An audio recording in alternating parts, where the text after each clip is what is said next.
The story of Viola Desmond. Viola Desmond was an African-Canadian woman from Nova Scotia. She lived in a time when black women were expected to be servants in houses and black men were expected to be servants on trains. From a young age, Viola dreamed of having her own business. By 1946, she was making her dreams come true.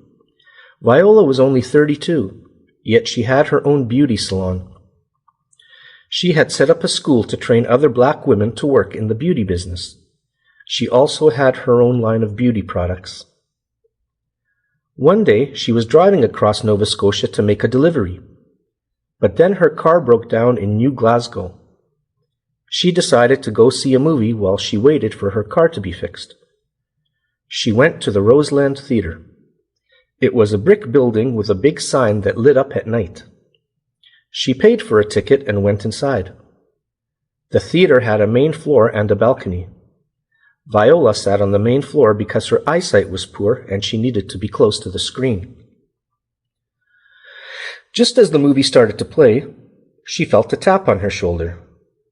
A staff person told her she could not sit there.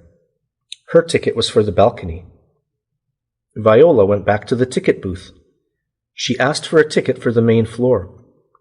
The ticket seller said, "We don't sell tickets on the main floor to you people." That's when she realized that the balcony was for black people. The main floor was for white people. Viola said that she could not see from the balcony. She put the extra money for a main floor ticket on the counter.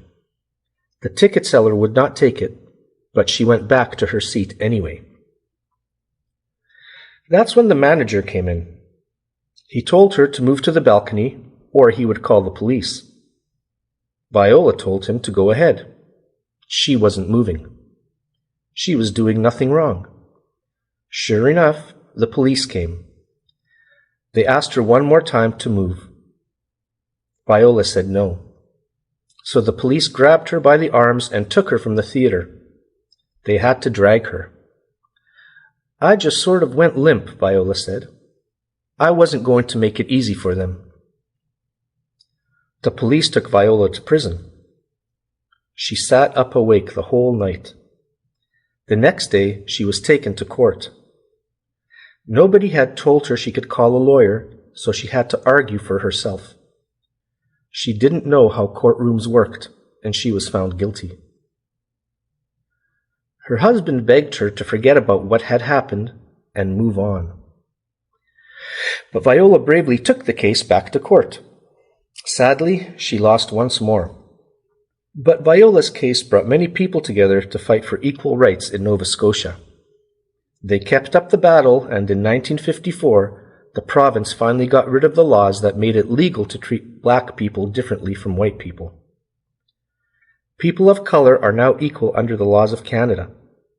However, racism is alive in many Canadians' hearts and minds.